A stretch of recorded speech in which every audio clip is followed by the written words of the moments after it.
അതെ, ഈ ചെല്ലപ്പെട്ടിയുടെ പ്രായം ഏതാണ്ട് നോക്കിക്കാവോ? ഓൾമോസ്റ്റ് ഒരു 100 വർഷത്തിനടുത്തായിട്ടുണ്ടാവും ഈ ചെല്ലപ്പെട്ടിയുടെ പ്രായം. 100 വർഷമോ അതിന് മുകളിൽ ചിലപ്പോൾ കാണും കേട്ടോ. ഇത് എൻ്റെ അമ്മാമ്മയുടെ ചെല്ലപ്പെട്ടിയാണ്. ആക്ച്വലി അമ്മാമ്മ ഇങ്ങനെ തലമുറകളായി കൈമാറി കിട്ടിയ ഒരു സാധനമാണ്. അപ്പം എൻ്റെ അമ്മമ്മ മരിച്ചിട്ട് ഇപ്പോൾ ഏതാണ്ട് 12 years ആയി. അപ്പം അതിന് മുന്നേ കിട്ടിയ സാധനമാണ്. എന്തുകൊണ്ട് ഞാനിത് ഇപ്പോൾ എടുത്തു പറഞ്ഞു കഴിഞ്ഞാൽ, വാലന്റൈൻസ് ഡേ എന്ന് ആലോചിച്ചപ്പോൾ എനിക്ക് മനസ്സിലാദ്യം ഓർമ്മ വന്നത് റോസ് ആണ്. അപ്പോൾ റോസ് എന്ന് പറഞ്ഞാൽ എനിക്ക് എൻ്റെ അമ്മാമ്മയുടെ പേരാണ് റോസ്. അപ്പം അമ്മാമ്മേനെയാണ് ഫസ്റ്റ് ഓർമ്മ വരിക. അമ്മമ്മ ഭയങ്കര സുന്ദരിയായിരുന്നുണ്ട്, ബൈ ദ വേ, അതും പറയണല്ലോ. അപ്പം അമ്മാമ്മയുടെ ഈ ചെല്ലപ്പെട്ടി ഞാൻ ഇന്നൊന്ന് മാറ്റി ഒന്ന് പോളിഷ് ചെയ്ത് കുറച്ചും കൂടെ ഒരു ഭംഗിയാക്കാന്ന് വിചാരിച്ചു. ഇത് ഞാൻ പപ്പയുടെ അടുത്ത് നിന്ന് മേടിച്ചുകൊണ്ടിരുമ്പോൾ പപ്പയ്ക്ക് ഒരു മോഹന വാഗ്ദാനമൊക്കെ കൊടുത്തായിരുന്നു. ഇത് ആൻറ്റിക് പോളിഷൊക്കെ ചെയ്ത്, ഗോൾഡൻ പോളിഷൊക്കെ ചെയ്ത് എൻ്റെ ആൻറ്റിക് കളക്ഷനിൽ കൊണ്ടുവയ്ക്കാമെന്നായിരുന്നു മോഹന വാഗ്ദാനം.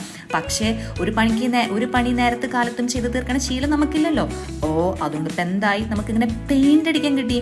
റോസ് വരയ്ക്കാൻ തുടങ്ങിയപ്പോഴാണ് എനിക്ക് മനസ്സിലായത് ഞാൻ വരയിൽ ഭയങ്കര മോശമാണിത്. ചിലത് റോസായി, ചിലത് ലവായി. പിന്നെ ഇതിൻ്റെ ഇടയിൽ ഞാനൊരു വൈറ്റ് കളർ ചേർക്കുന്നുണ്ട്.